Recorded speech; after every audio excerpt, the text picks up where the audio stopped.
Oke, assalamualaikum warahmatullahi wabarakatuh. Selamat pagi semuanya. Apa kabar? Kembali lagi pada pembelajaran PPKN kali ini. Pada kesempatan kali ini kita akan membahas materi yang sudah saya berikan sebelumnya, yaitu soal-soal untuk latihan USBN. Pada kesempatan kali ini kita akan melihat tugas mandiri keempat yang sebelumnya sudah saya berikan. Yuk, kita langsung bahas pertanyaan yang pertama. Yang tidak termasuk strategi menghadapi ancaman di bidang ekonomi pada lingkup internal. Oke, di sini ada kata tidak termasuk, berarti yang bukan strategi nih menghadapi ancaman di bidang ekonomi.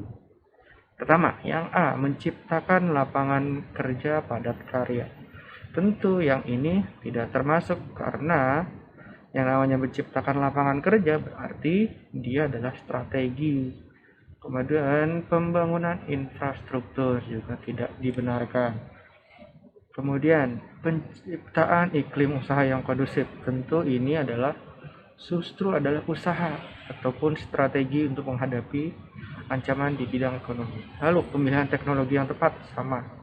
Ini juga merupakan salah satu usaha yang dilakukan oleh pemerintah untuk menghadapi ancaman di bidang ekonomi. Nah, itu jawabannya adalah yang E, yaitu penggunaan produk impor dibandingkan produk dalam negeri. Kenapa? Karena dengan kita tidak memaksimalkan produk dalam negeri, justru akan menjadi ancaman bagi ekonomi, khususnya ekonomi dalam negeri. Lanjut ke pertanyaan kedua. Siang tadi, ribuan mahasiswa dari berbagai kampus melakukan aksi unjuk rasa menolak kenaikan harga bahan bakar minyak di depan Jalan Sudirman Tamrin. Dalam aksi tersebut, mereka melakukan pemblokiran jalan sehingga mengakibatkan kemacetan dan mengganggu pengguna jalan. Aksi tersebut merupakan perilaku yang tidak dapat ataupun tidak tepat dalam menjunjung tinggi nilai apa? Apakah ketuhanan, kemanusiaan, persatuan, kerakyatan, atau keadilan? Di sini ada kata kunci. Aksi tersebut melakukan pemblokiran jalan. Apakah pemblokiran jalan ini tidak sesuai dengan nilai ketuhanan, kemanusiaan, persatuan, kerakyatan, atau keadilan? Kalau ketuhanan tentu tidak dibenarkan, karena kalau nilai ketuhanan lebih kepada nilai-nilai yang berkaitan dengan religius. Lalu persatuan, apakah di sini mengancam persatuan? Ya, namun karena bentuknya pemblokiran jalan belum tentu. Karena tidak ada persinggungan atau permasalahan secara horizontal. Lanjut, kerakyatan. Berarti apakah ini tidak sesuai dengan nilai-nilai kerakyatan, di mana artinya bahwa setiap kebijakan itu dilakukan dengan musyawarah, dengan demokrasi? Tidak dong, karena meskipun demonstrasi itu merupakan wujud dari yang lamanya pelaksanaan demokrasi, tapi di sini yang menjadi poin pentingnya adalah pemblokiran jalannya, maka bukan kerakyatan. Lalu keadilan, apakah ada nilai-nilai keadilan di situ? Ingat, kemarin saya kasih tahu bahwa bedanya sila kedua dan sila kelima itu terletak dari lingkupnya, di mana kalau kemanusiaan berarti berkaitan dengan person to person atau orang yang satu dengan orang lain. Kalau keadilan sifatnya adalah dari suatu negara kepada masyarakat. Apakah ini berkaitan dengan hubungan antara negara dengan masyarakat? Tidak, karena lebih kepada dengan adanya pemblokiran jalan mengakibatkan kemacetan dan mengganggu pengguna jalan. Oleh karena itu bukan keadilan. Berarti jawabannya adalah yang B, yaitu kemanusiaan. Lanjut, yang nomor 3. Sepanjang perjalanan 76 tahun Indonesia merdeka, bumi pertiwi ini juga pernah memakai bentuk negara serikat. Nah, Pada masa itu, Indonesia terdiri atas beberapa negara bagian.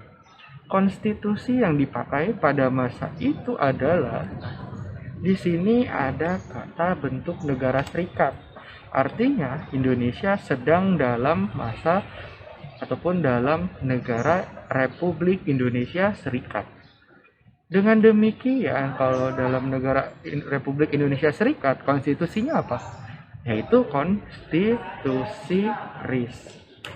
Kalau di sini udah gampang ya, karena di situ ada kata bentuk negara serikat. Berarti dia dalam hal RIS. Lanjut. Nomor 4. Dalam menyelenggarakan jalannya pemerintahan, ada berbagai kewenangan yang dimiliki baik pemerintah pusat maupun daerah. Nah, apa sih salah satu wewenang dari pemerintah pusat? A. Perencanaan dan pengendalian pembangunan. B. Perencanaan, pemanfaatan dan pengawasan tata ruang. C. Membuat pertahanan dan keamanan. D. Penyelenggaraan ketertiban umum dan ketentraman masyarakat. Atau yang E. Penyediaan sarana dan prasarana umum. Ini prasarana ya, prasarana. Oke. Mana nih yang tepat? Yang tepat adalah yang C. Kenapa yang C? Ada yang tahu? Karena yang namanya kewenangan pemerintah pusat itu yang berkaitan dengan yang pertama, berkaitan dengan politik luar negeri, kemudian berkaitan dengan agama, lalu berkaitan dengan pertahanan keamanan dan moneter. Yang pertama, politik luar negeri. Tentu hubungan luar negeri itu dilakukan oleh suatu negara dengan negara lain. Lalu yang kedua, agama. Ibadah haji, gak ada tuh ibadah haji itu. Yang ngurus itu daerah, tapi yang ngurus adalah pemerintah pusat. Lalu yang berikutnya, pertahanan keamanan.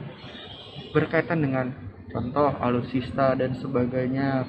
Selain itu bagaimana cara untuk membeli peralatan-peralatan keamanan. Semuanya rata-rata dilakukan oleh pemerintah pusat. Seperti contoh yang kemarin Pak Prabowo beli alat tempur.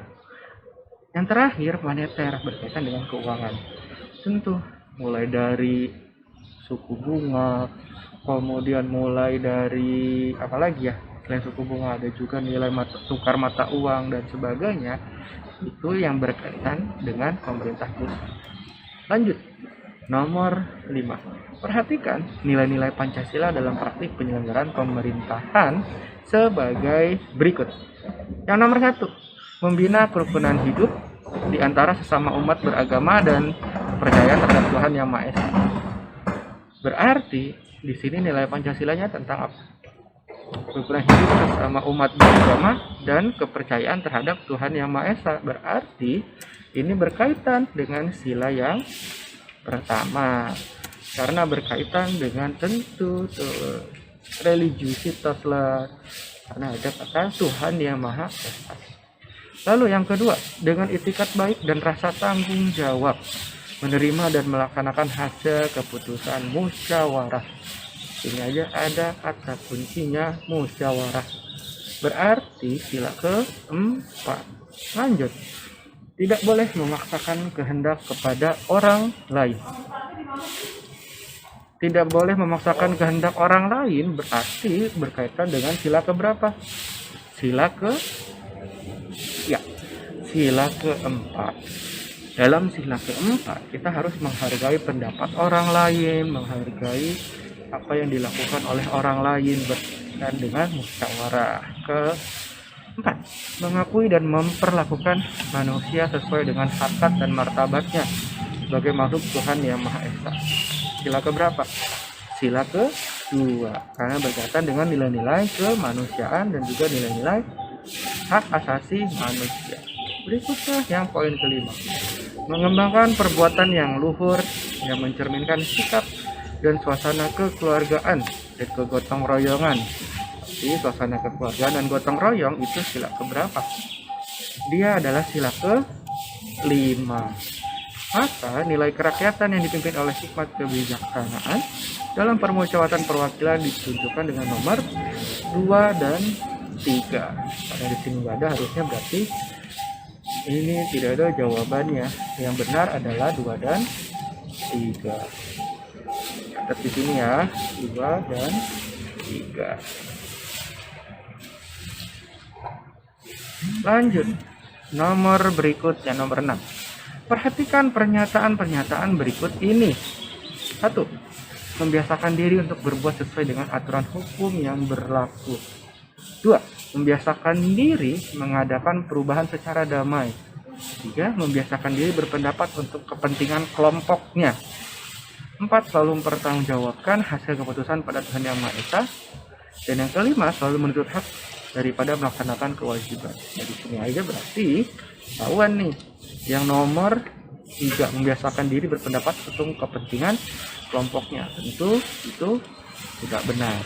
Dan yang kelima, selalu menuntut hak daripada melaksanakan kewajiban. Itu juga bukan contoh perilaku yang membangun demokrasi. Berarti jawabannya adalah 1, 2, dan 4, yaitu yang C. Lanjut, nomor 7. Upaya hukum yang dapat kita lakukan apabila kita diberhentikan sebagai seorang pegawai negeri sipil adalah dengan mengajukan gugatan kepada pengadilan apa? Negeri tinggi, Mahkamah Konstitusi, agama, atau pengadilan tata usaha negara. Kalau pengadilan negeri itu berkaitan dengan, ya tentu berkaitan dengan hal-hal yang pidana umum, contoh pembacokan, begal, pembunuhan, dan sebagainya. Itu pengadilan negeri. Kalau pengadilan tinggi, kalau kita tidak setuju dengan keputusan atau vonis dari pengadilan negeri. Kalau Mahkamah Konstitusi, kemarin sudah dijelaskan, itu berkaitan dengan politik dan sebagainya. Pengadilan agama berkaitan dengan cerai, pernikahan, dan sebagainya. Berarti jawabannya adalah yang E, yaitu pengadilan tata usaha negara. Selanjutnya nomor 8.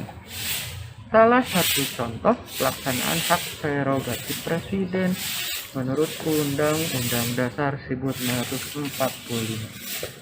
Apakah contoh hak prerogatif ini? Menurut Undang-Undang Dasar, A. Menyetujui undang-undang. B. Menetapkan APBN. C. Mengangkat anggota DPR. D. Menetapkan undang-undang dasar. Atau E. Memberi grasi. Apa kira-kira yang menjadi hak prerogatif presiden? Betul sekali, hak prerogatif presiden sesuai dengan undang-undang dasar adalah yang E, yaitu memberikan grasi. Lanjut. Sepulang menunaikan ibadah sholat maghrib, Dono melihat Sugeng sedang berkelahi dengan seorang pemuda dari komplek tetangga, yaitu si Harjo. Akibat perkelahian tersebut, Harjo harus menerima luka jahitan sebanyak 5 jahitan di pelipis mata sebelah kanan. Selain itu, Sugeng juga dilaporkan oleh keluarga Harjo ke pihak yang berwajib. Nah, setelah menjalani pemeriksaan, Sugeng pun terbukti melakukan tindak penganiayaan dan ditetapkan kepolisian sebagai terdakwa, terpidana, terlapor, tersangka, atau terduga ketika kita sudah ada di kepolisian. Ketika sudah ada di kepolisian, maka status kita adalah seorang tersangka. Nah, ketika sudah kepolisian, lalu berkas-berkas perkaranya sudah P21 atau naik ke pengadilan, maka namanya terdakwa sampai persidangan tuh. Kalau persidangannya sudah selesai, maka namanya adalah terpidana. Ingetin lagi ya. Lanjut. Sepulang bertanding melawan Persikota, salah seorang pemain Persetang Tangerang Selatan, Sentar Sunatar, tiba-tiba dihadang oleh orang tidak dikenal di daerah Pandeglang. Sepeda motor yang ia kendarai dirampas, dan pelaku juga menodongkan senjata tajam ke arah Tantar. Tidak tinggal diam, Tantar langsung melaporkan kejadian tersebut ke kepolisian. Seminggu berselang, polisi berhasil menangkap dan berkas perkara tersebut lengkap untuk dilimpahkan ke lembaga. Nah, tadi udah saya jelaskan. Ketika berkas perkaranya sudah selesai ataupun sudah lengkap, maka dari kepolisian akan masuk ke mana? Ke pengadilan lewat Kejaksaan Agung atau disebut dengan istilah P21. berkas perkaranya lengkap dan siap untuk disidangkan. Nah, itu tadi adalah pembahasan dari soal-soal yang sudah saya berikan minggu lalu. Mudah-mudahan kalian semua bisa kembali membahas soal-soal tersebut di rumah, karena ya kondisinya sedang seperti ini. Mudah-mudahan kalian bisa belajar lebih baik lagi dan kalian bisa lebih maksimal lagi ke depannya. Itu saja yang ingin saya sampaikan. Terima kasih banyak. Saya akhiri. Assalamualaikum warahmatullahi wabarakatuh.